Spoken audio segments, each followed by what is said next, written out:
Carlos moved through the shiny hallways of Pinnacle Technologies like a ghost.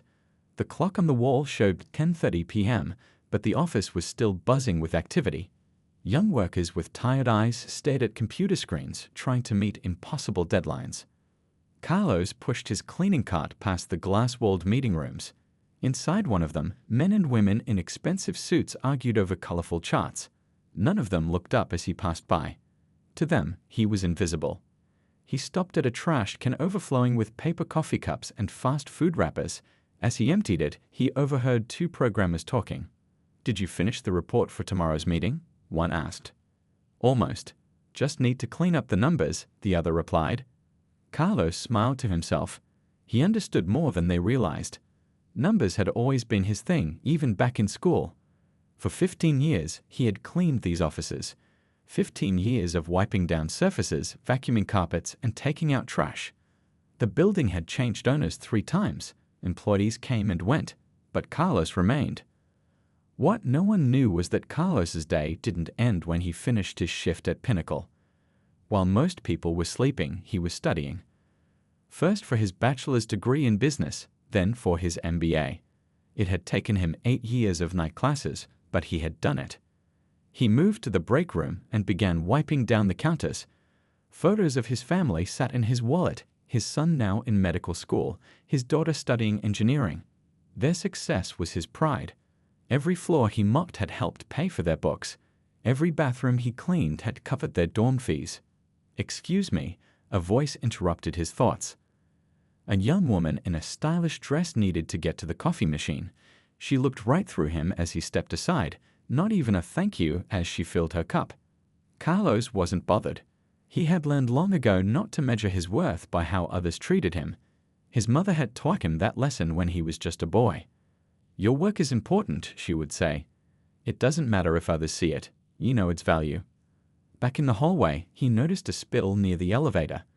Someone had dropped their coffee and simply left it there. As he knelt down to clean it, a group of young employees walked by, laughing loudly. One of them almost stepped on his hand.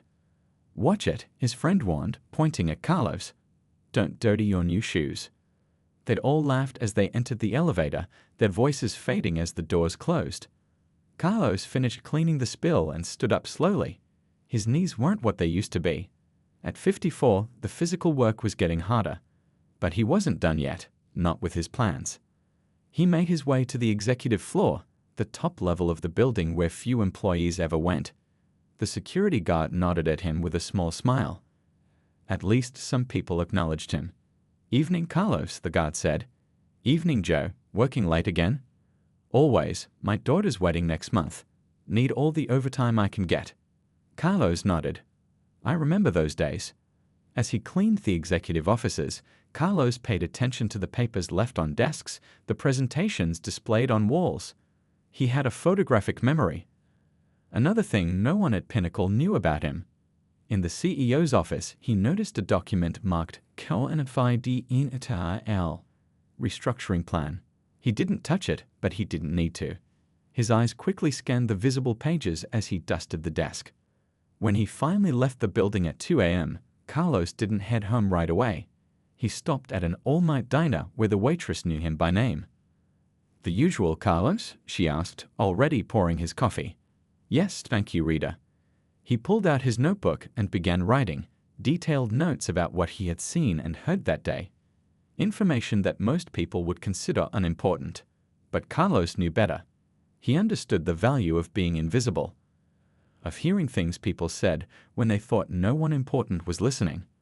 Little did they know that the man they barely noticed was playing a much bigger game than anyone at Pinnacle Technologies could imagine. The marketing department at Pinnacle Technologies buzzed with new energy. 3 fresh faces had joined the team last month, and everyone could feel the difference. Blake, Madison, and Trevor sat in the corner of the large open office, their desks pushed closer together than the company layout allowed. But no one dared to say anything. These 3 were already the boss's favorites.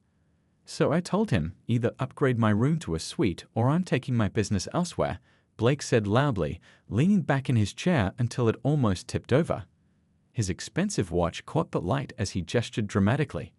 Madison laughed, flipping her perfectly styled hair. "You didn't." "Oh, he did," Trevor chimed in. "I was there."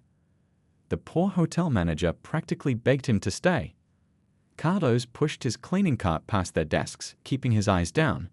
It was only 6 p.m., earlier than his usual rounds, but the marketing team had made a mess in the break room that needed immediate attention. "Speaking of poor," Madison whispered, not quietly enough, "here comes our friend who missed career day." The three of them snickered. Carlos pretended not to hear, but his hand tightened around the handle of his cart. "You think he even knows what we do here?" Trevor asked, typing rapidly on his keyboard while speaking. "Like, does he understand the concept of digital marketing, or does he think we just make pretty pictures all day?" Blake shrugged. "Who cares? Just as long as he empties my trash before it starts to smell." They had arrived at Pinnacle Technologies with impressive resumes. Blake from Northwestern, Madison from Cornell, and Trevor from UCLA. All with marketing degrees and internships at well-known companies. Within their first week, they had already impressed the department head with fresh ideas for the company's struggling social media presence. Their campaign for Pinnacle's new software had gone viral, bringing attention the company hadn't seen in years. The CEO had personally congratulated them during the last all-hands meeting. Now they walked around like they owned the place. "Did you see the email about the investor meeting next week?" Madison asked, lowering her voice slightly as she glanced at her phone. "They're bringing in some big shots from New York." Trevor nodded. "This could be huge for us. I heard they're looking to restructure the marketing department, maybe create some new leadership positions." "Well, I know who they won't be considering," Blake said, nodding toward Carlos, who was now wiping down the windows near their desks. The three laughed again, a little too loudly. A few other employees looked uncomfortable but quickly returned to their work. Nobody wanted to cross the rising stars. Carlos moved methodically, cleaning each window with careful precision. He could see their reflections in the glass, the way they leaned in to whisper to each other, occasionally glancing his way. He'd seen this behavior before. New employees who thought their fancy degrees made them better than everyone else. What they didn't notice was how Carlos positioned himself near the conference room whenever the marketing director had meetings, how he lingered when project details were discussed, how he understood exactly what their campaigns were missing. Later that evening, as most employees headed home, the three young marketers stayed behind. They had taken over one of the small meeting rooms, spreading papers across the table as they worked on their presentation for the investors. "This needs to be perfect," Madison said, frowning at her laptop screen. "My contact at Westfield Ventures says their managing partner is extremely hard to impress." "Relax," Blake replied confidently. "They'll love our ideas. The old-school approach Pinnacle has been using is exactly what's holding them back. We're going to show them how to connect with younger users." Trevor nodded, typing furiously. "I've got data from our last campaign that will blow them away. Look at these engagement numbers." Carlos knocked gently on the open door. "Excuse me, need to clean in here." Blake looked up, annoyed. "We're working. Come back later." "Building policy," Carlos said quietly. "All rooms must be cleaned before 9 p.m. Madison rolled her eyes. "Fine. Just be quick and don't touch any of our papers." Carlos nodded and began emptying the trash bins. As he worked, he listened to their conversation, noting the flaws in their presentation strategy. They had impressive ideas, but they were missing key information about the company's history with these particular investors. Information that only someone who had been at Pinnacle for years would know. "Look at him," Trevor whispered, not quietly enough. "Probably dreaming about what he could do with one day of our salary." Carlos finished his work and left without a word. In the hallway, he pulled out his phone, not the old flip phone they had seen him use, but a newer smartphone he kept hidden during work hours. He sent a quick text message, then continued with his rounds. What Blake, Madison, and Trevor didn't know was that Carlos had eyes and ears everywhere in the building. The security guards greeted him by name. The night shift programmers shared their snacks with him. The cleaning staff reported to him. And most importantly, he had built relationships with people who had been ignored and overlooked for years, the assistants, the maintenance workers, the IT support staff who knew all the company's secrets. They had no idea who they were really messing with. The clock showed 11:30 p.m., but the lights in the marketing department still burned bright. Tomorrow was the big day, the investor presentation that could change everything for Pinnacle Technologies. Blake, Madison, and Trevor had been working nonstop for the past week, fueled by energy drinks and ambition. "This has to be perfect," Madison said, rubbing her tired eyes.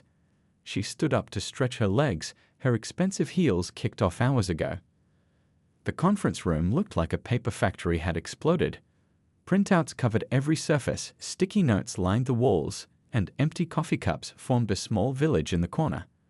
The cleaning staff had long since gone home, all except Carlos, who had stayed late specifically because he knew the marketing team would be working. "I need more coffee," Blake announced, standing up suddenly. His movement knocked over his cup, sending dark liquid streaming across the table and onto the white carpet. "Seriously?" Trevor groaned, quickly lifting his laptop to safety. "That's the third spill tonight." Blake shrugged. "It's fine. It's not like we have to clean it up." As if on cue, Carlos appeared in the doorway with his cleaning cart. His face showed no expression as he surveyed the mess. "Perfect timing," Madison said, not looking up from her computer. "There's a spill over here." Carlos nodded and grabbed his supplies. He knelt down beside the table and began blotting the coffee with a cloth. Blake, instead of moving to give Carlos more room, pushed his chair back just enough to make the job harder. "You know, I spilled this on purpose," he said with a smirk. "Wanted to make sure you had something to do tonight." Trevor laughed. "Job security, man. He should be thanking you." Carlos kept his eyes down, focusing on the stain. His hands moved methodically, his breathing steady despite the growing knot in his stomach. "Hey," Blake said suddenly, nudging Carlos with his foot. "You understand English, right? I'm talking to you."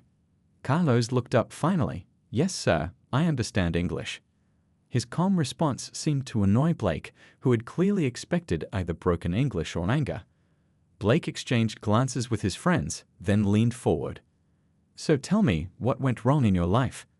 Where did you mess up to end up here, cleaning up after people like us?" Madison looked slightly uncomfortable but didn't say anything. Trevor watched with mild interest, like someone observing an experiment. Carlos stood up slowly, the coffee-soaked cloth in his hand. "Nothing went wrong, sir. This is an honest job." Blake wasn't satisfied with this answer. The late hour, the stress of the presentation, and perhaps the 5 energy drinks he'd consumed had pushed him past his usual filter. "Come on, there must be something. Bad grades? Couldn't handle college? Or maybe you just never tried." He looked at his friends. "See, this is why my parents pushed me so hard in school. They didn't want me ending up like," he gestured at Carlos, "like our superhero here." "Blake," Madison said quietly, a warning in her voice, but it was too late. "Maybe if you'd gone to school, you wouldn't have to clean up after your betters," Blake finished, his voice loud in the quiet office. There was a moment of silence. The air conditioning hummed. Somewhere, a phone buzzed with a late-night message. Carlos stood perfectly still, the coffee stain forgotten. For just a second, something flickered in his eyes. A brief flash of something that might have been anger, or perhaps determination. It disappeared so quickly that none of them could be sure they'd seen it. "I'll get something stronger for this stain," he said finally, his voice as calm as ever. He turned to leave. "Don't bother," Trevor called after him. "We'll be done soon anyway. The cleaning crew can deal with it tomorrow." Carlos paused at the doorway. "There is no crew tomorrow. The cleaning staff has the day off." This was news to the marketing team. "What? Why?" Madison asked, suddenly concerned about the state they would leave the conference room in. "Big presentation tomorrow." Carlos replied simply. "Company policy. No distractions for important meetings." He left before they could ask more questions. In the hallway, away from their eyes, Carlos pulled out his phone, the newer smartphone, not the old one they'd seen. He dialed a number. "Ms. Chen." "Yes, it's Carlos. I think we need to move forward with the plan. Tomorrow would be perfect." He listened for a moment. "Yes, I'm sure. I've seen enough." Another pause. "I understand. I'll be ready." Back in the conference room, the 3 marketers were too busy fixing their presentation to give Carlos another thought. They worked until 2 a.m., finally stumbling out of the building with exhausted smiles, confident that tomorrow would be their day to shine. What they didn't know was that Carlos had stayed even later, watching from the shadows as they left. Once they were gone, he entered the conference room again. With careful movements, he began photographing their presentation materials, their notes, their strategy documents. He worked quickly and efficiently, like someone who had done this many times before. By the time the sun began to rise, Carlos had disappeared. The night security guard would later tell police that he had left around 3 a.m., carrying nothing but his usual backpack. The cleaning cart had been put away, perfectly organized as always. The calm before the storm, morning sunshine poured through the glass windows of Pinnacle Technologies. The office buzzed with unusual energy as employees hurried to their desks, straightening ties and smoothing skirts. Today was no ordinary day. Blake arrived first among the marketing trio, his designer suit perfectly pressed despite his late night. Dark circles under his eyes were the only evidence of his 4 hours of sleep. He headed straight for the coffee machine, nodding at co-workers who seemed oddly quiet this morning. "Big day," he said to no one in particular, forcing confidence into his voice. Madison rushed in 20 minutes later, her hair still damp from the shower. "Did you see the email?"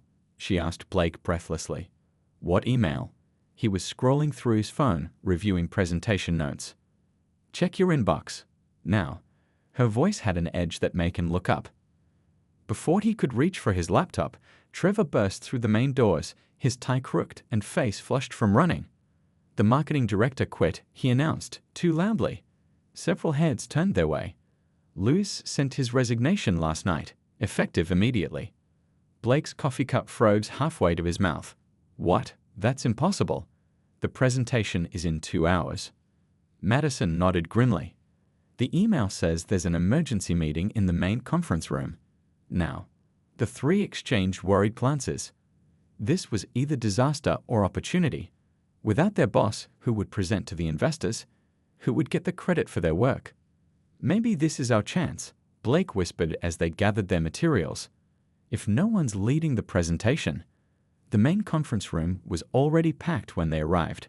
Every department head sat around the long table, with lower-level employees lining the walls. The marketing team squeezed in at the back, trying to appear professional despite their confusion. CEO Margaret Chen stood at the front, her face unreadable. At 58, she had steered Pinnacle through 2 market crashes and countless challenges. Nothing seemed to rattle her. "Thank you all for coming on short notice," she began, her voice firm. "As you may have heard, Luis Morales has resigned from his position as marketing director." Murmurs filled the room. Luis had been with the company for 8 years. "This timing is obviously not ideal," Margaret continued. "We have potential investors arriving in less than 2 hours, and our entire financial future may depend on this presentation." Blake straightened his posture, ready to volunteer. This was his moment. "Fortunately," Margaret said, "we've been preparing for a situation like this. As part of our long-term restructuring plan, we've had a strategic consultant working with us for the past 6 months." This was news to most people in the room. Confused glances were exchanged. "This consultant will temporarily take over the marketing division and lead today's presentation." Margaret looked toward the door. "Ah, here he is now." The door opened, and everyone turned to look. Blake's eager smile froze on his face. Madison gasped quietly. Trevor's mouth fell open. Carlos walked in, but not the Carlos they knew. This man wore a tailored navy suit that fit him perfectly. His silver-streaked hair was neatly styled, his posture confident and commanding. Gone was the hunched shuffle of the janitor. This Carlos walked like someone who knew his worth. "Most of you know Carlos Mendez as part of our maintenance staff," Margaret said calmly, as if this revelation was the most natural thing in the world. "What you don't know is that Carlos holds an MBA from Stanford and previously ran marketing for 2 Fortune 500 companies." The silence in the room was absolute. Even the air conditioning seemed to hold its breath. For the past 6 months, Carlos has been working undercover, evaluating our company culture as part of our restructuring initiative. Margaret's eyes swept the room, lingering briefly on the 3 young marketers in the back. His observations and recommendations will help shape Pinnacle's future. Carlos placed his briefcase on the table and looked around the room. His eyes found Blake, Madison, and Trevor huddled together against the wall. For a moment, his expression didn't change. Then he smiled, a small, knowing smile that made Blake's stomach drop. "Thank you, Margaret," Carlos said, his voice clear and confident, with none of the submissive tone they had heard from the janitor. "I've prepared comprehensive assessments of all departments, which we'll discuss in detail after today's investor meeting." He began distributing folders to the department heads. His movements were precise and professional. No one would ever guess this was the same man who had cleaned coffee stains from their carpets just hours ago. "I've also reviewed the marketing presentation scheduled for today," Carlos continued. "While the team has some innovative ideas, I've made several crucial adjustments to better align with our investors' expectations." Blake felt his cheeks burning. Madison stared at the floor. Trevor kept swallowing, his throat suddenly dry. "Blake, Madison, Trevor," Carlos said, looking directly at them for the first time. "I'd like to speak with you privately after this meeting.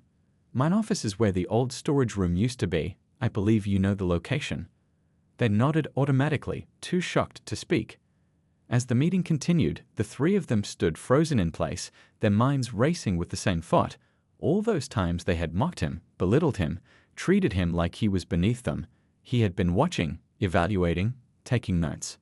And now, in a twist none of them could have imagined, the janitor they had humiliated was suddenly their boss. The investor presentation ended with handshakes and smiles. Carlos had commanded the room for 90 minutes, explaining Pinnacle's marketing strategy with a confidence and clarity that left everyone impressed. The three young marketers had sat in the back row, barely listening as they struggled to process what was happening. "Well done, everyone," Margaret Chen announced as the investors left. "Carlos, outstanding job. I think we can expect good news soon." Carlos nodded, gathering his materials efficiently. "Thank you, Margaret. I'd like to get started on those personnel reviews now, if that's all right." Margaret glanced briefly at Blake, Madison, and Trevor. Something close to pity crossed her face. "Of course. Take all the time you need." The room emptied quickly, until only the marketing team remained, still sitting in their chairs like students waiting for punishment. No one spoke. The only sound was the gentle hum of the air conditioning and the distant ringing of phones. "My office," Carlos said simply as he walked past them. 5 minutes. They watched him leave, his confident stride so different from the shuffling steps of the janitor they thought they knew. "This can't be happening," Madison whispered once he was gone. "There has to be some explanation." Blake shook his head, his earlier confidence completely evaporated. "Did you see how he handled those investors? The questions about market segmentation, the 5-year projections, that wasn't luck. He knows his stuff." "What are we going to do?" Trevor asked, his voice cracking slightly. "You think he's going to fire us?" Blake stood up suddenly. "No way. We're the best marketing team this company has had in years. Our campaigns have increased engagement by 300%. He can't fire us over a few jokes." Madison wasn't so sure. "I don't know Blake. The way he looked at us." "Come on," Blake said, straightening his tie. "Let's just go apologize. People love feeling important. We'll stroke his ego a bit, tell him we respect his journey, whatever. It'll be fine." They walked together to what used to be the old storage room on the 3rd floor. The door, once marked Supplies, now had a sleek nameplate. Carlos Mendez, Executive Consultant. Trevor knocked hesitantly. Carlos's voice came from inside, clear and professional. "Enter." The office was unrecognizable. The shelves that once held cleaning supplies now displayed marketing awards and framed diplomas. A large desk dominated the room, with 3 chairs placed precisely in front of it. Carlos sat behind the desk, reviewing documents. "Sit down," he said without looking up.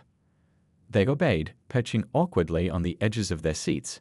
Carlos continued reading for nearly a full minute, letting the silence stretch uncomfortably. Finally, he closed the folder and looked at them directly. His eyes were sharp and assessing, not the downcast gaze of the man who had cleaned their office. "I imagine you have questions," he said. Blake cleared his throat. "Sir, we want to apologize for any misunderstandings." Carlos held up his hand, cutting him off. "No, let's not start with lies. There were no misunderstandings." He opened a drawer and pulled out a small notebook. October 15th, Blake told Madison that the cleaning guy probably doesn't know what a computer is while I was mopping 10 feet away. He flipped a page. November 3rd, Trevor spilled coffee and told me to make it shine while making a waxing motion. His friends laughed. Page after page, Carlos recited incidents they had long forgotten, casual cruelties they hadn't thought twice about. Some were so small they seemed hardly worth mentioning, yet Carlos had documented everything with meticulous detail. Why? Madison finally asked, her voice small. Why did you pretend to be a janitor if you have all these qualifications? Carlos set the notebook down. For the first time, a hint of emotion showed on his face. I've been in business for 30 years, he said. I've learned that you never truly know a company until you've seen it from the bottom up. The people at the lowest levels of an organization see everything: who stays late, who helps others, who treats people with respect regardless of their position. He leaned forward slightly. Margaret Chen brought me in because Pinnacle has been losing talent. Could people leaving, departments underperforming? She wanted to know why. And now you think it's because of us? Blake said defensively. Because we made a few stupid jokes. Carlos smiled, but there was no warmth in it. No, not just because of you. The problems here go deeper than 3 arrogant college graduates, but you are symptoms of the disease. He opened another folder on his desk. Inside were their personnel files, complete with performance reviews, sales numbers, and campaign results. Your work has been exceptional, Carlos acknowledged, surprising them. Technically speaking, you're all very good at your jobs. Your campaigns have brought in new customers and increased revenue.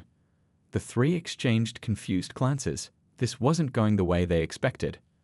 But, Carlos continued, his voice hardening, a company is more than just productivity numbers and clever slogans. Pinnacle Technologies is rebuilding around a culture of respect at all levels. He closed the folder with a finality that made Trevor flinch. Technical skills can be taught, Carlos said quietly. Character and integrity cannot. Madison's eyes filled with tears. Are you firing us? Carlos didn't answer immediately. He looked at each of them in turn, as if searching for something in their expressions. That depends, he said finally. I'm not interested in revenge or punishment. What I care about is building a company where the custodial staff is treated with the same respect as the executives. He stood up, walked to the window, and looked out at the city below. The question isn't whether you're good at marketing, he said, his back to them. The question is whether you're capable of change, real change, not just apologizing because you got caught. He turned to face them again. So I'll ask you once, aren't you? The room fell silent as the 3 marketers looked at each other, then back at Carlos. Their futures hung in the balance, dependent on a man they had never truly seen until today. Blake was the first to speak. Of course we can change, he said quickly. Too quickly. The words rushed out like water from a broken dam. This has been a wake-up call. We never realized how our actions were affecting others. Carlos' expression didn't change. He'd heard such promises before. Hasty words spoken in desperation, forgotten as soon as the danger passed. I believe in second chances, Carlos said, sitting down again, but not blind ones. He opened his laptop and turned it around to face them. On the screen was a document titled Marketing Department, Restructuring Options. I've prepared 2 different plans, he explained. The first keeps all current staff, but implements a 3-month probation period with weekly evaluations. The second brings in an entirely new team from our Boston office. Madison's fingers gripped the armrests of her chair. And which one are you recommending? Carlos studied her face for a moment. That depends on what happens in the next 15 minutes. He stood up and walked to a small cabinet in the corner of the office. From it, he removed 3 thin folders and handed one to each of them. Open these, he instructed. Inside each folder was a single sheet of paper with a name and photo. Blake received information about Rosa, the woman who cleaned the bathrooms on the 2nd floor. Madison's folder contained details about Hector, the elderly man who maintained the building's heating system. Trevor was given information about Diane, who handled the recycling program. I don't understand, Trevor said, looking up in confusion. These are your assignments, Carlos explained. For the next week, you'll be shadowing these employees, learning what they do, how they do it, and why it matters to Pinnacle. Blake's eyebrows shot up. You want us to be janitors? I want you to be humble, Carlos corrected. I want you to understand that every role in this company has value. That the people you've been stepping over are human beings with skills, knowledge, and dignity. He returned to his desk and sat down. This isn't punishment, it's education. Madison flipped the paper over as if expecting to find more information on the back. And if we refuse? Then you're telling me everything I need to know about your capacity for change, Carlos replied simply.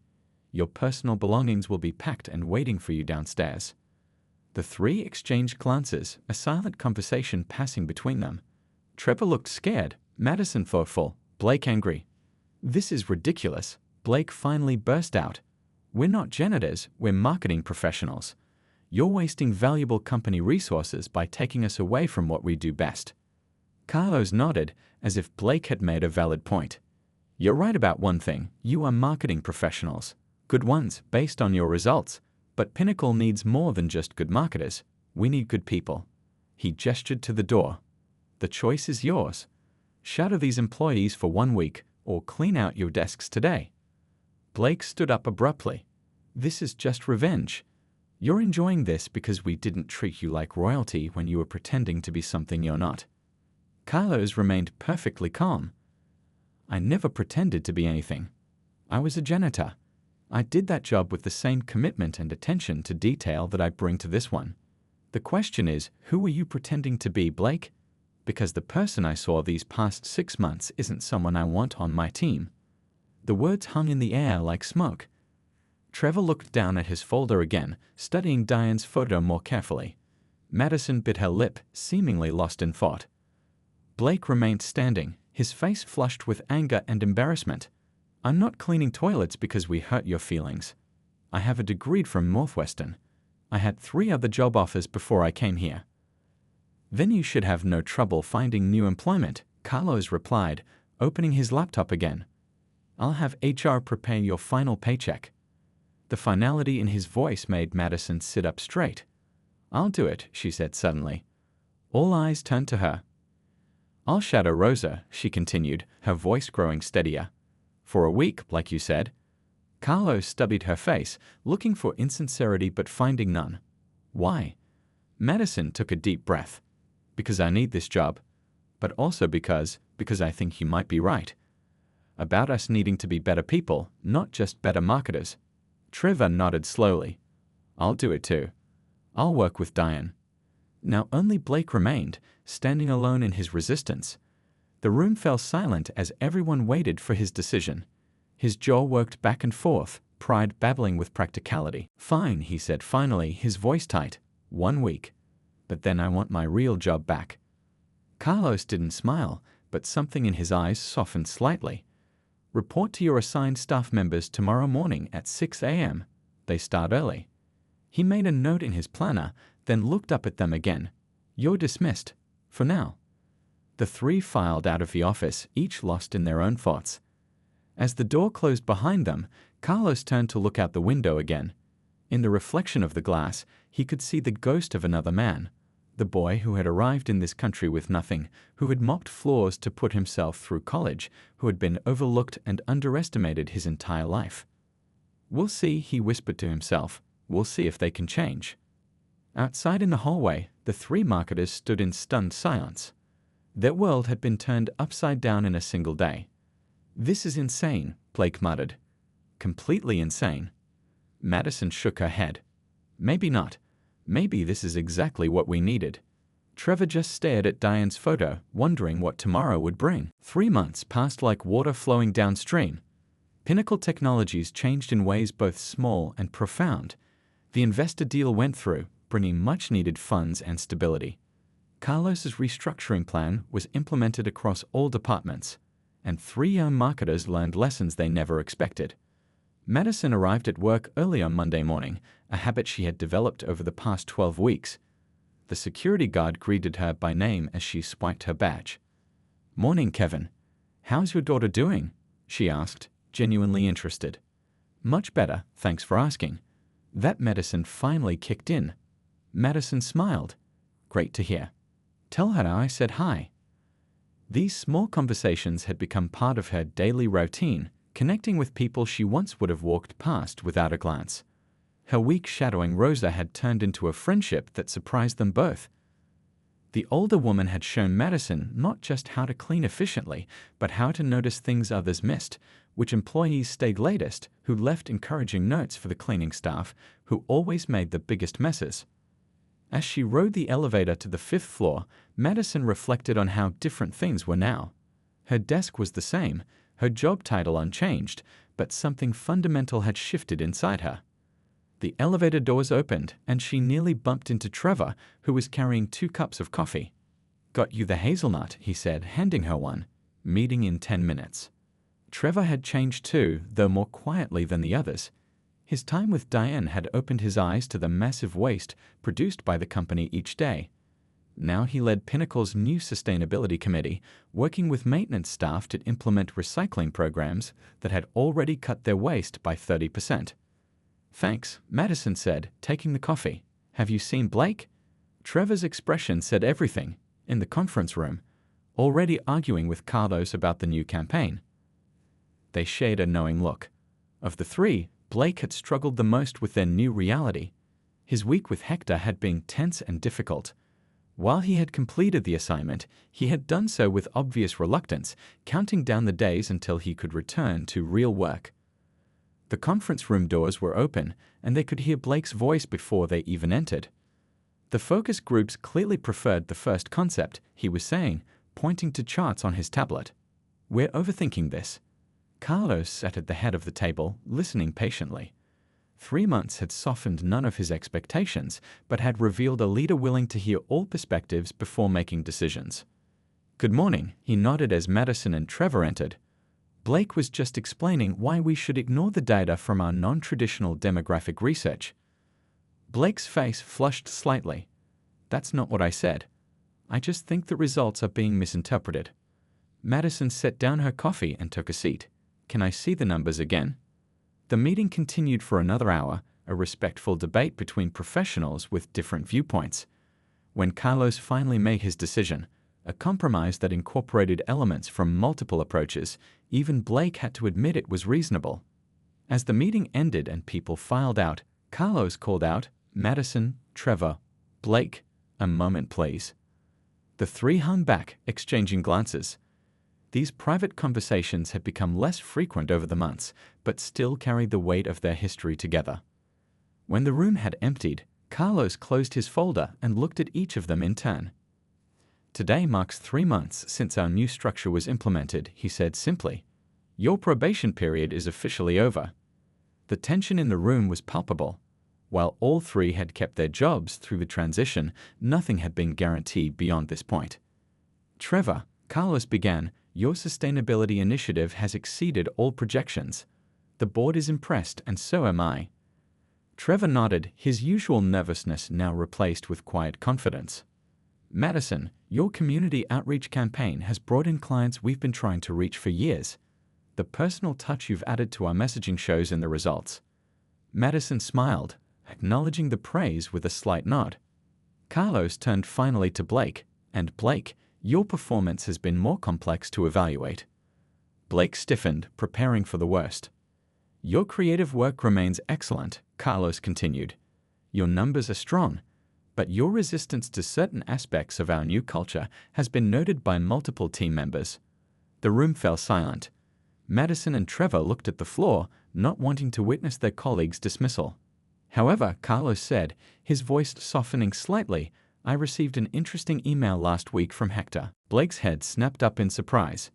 "He told me that you've been helping him with his English lessons during lunch breaks. Is that true?" Blake shifted uncomfortably in his chair. "It's not a big deal. He mentioned he was taking classes, and I offered to practice with him. That's all. And you didn't think to mention this during any of our reviews." Blake shrugged. "It didn't seem relevant to my job performance." Carlos studied him for a moment longer, then smiled, a real smile that reached his eyes. "That," he said quietly, "is exactly why it matters so much." He closed his laptop and stood up. "I'm pleased to inform all 3 of you that your positions are now permanent. Additionally, I've approved promotions for each of you, effective immediately." The surprise on their faces made him chuckle. "Don't look so shocked. I believe in recognizing growth, not just results." As they left the conference room, Carlos stopped Blake with a light touch on his shoulder. "Your help with Hector, why did you keep it secret?" Blake considered the question carefully. "I guess I didn't want it to seem like I was just doing it to impress you. Like it was part of some strategy to keep my job." Carlos nodded. "And were you doing it as a strategy?" "No," Blake said, surprising himself with his honesty. "I started because I felt guilty after everything. But then, I don't know. Hector's a good guy, smarter than people give him credit for. It just felt like the right thing to do." For the first time since they'd known him, Carlos looked truly pleased. 6 months later, a new janitor pushed his cart past the marketing department. He paused, noticing Madison waving him over. "Raj, I wanted to introduce you to our new intern," she said, indicating a young college student beside her. "She'll be working late tonight, so I wanted you two to meet." The janitor smiled and extended his hand. "Nice to meet you. If you need anything, just let me know." As Raj continued his rounds, the intern looked curiously at Madison. "Is it company policy to introduce cleaning staff to everyone?" Madison smiled, glancing toward Carlos' office where he was deep in conversation with Blake and Trevor. "Not policy," she said, "just the right thing to do. In this company, you never know who you might be talking to." And from his office, Carlos watched the interaction with quiet satisfaction. The company culture he had envisioned was taking root. People were being seen for who they were, not just for the jobs they did. It had taken time, patience, and yes, a little deception, but the results spoke for themselves. The janitor who had once been invisible had transformed not just his own position, but the entire company. And 3 young people who might have continued their entitled path had instead learned the most valuable lesson of their careers. Every person deserves respect, regardless of their title or uniform. Sometimes the most important changes come from the most unexpected places, and sometimes the person cleaning up your coffee might just be the one who changes your life.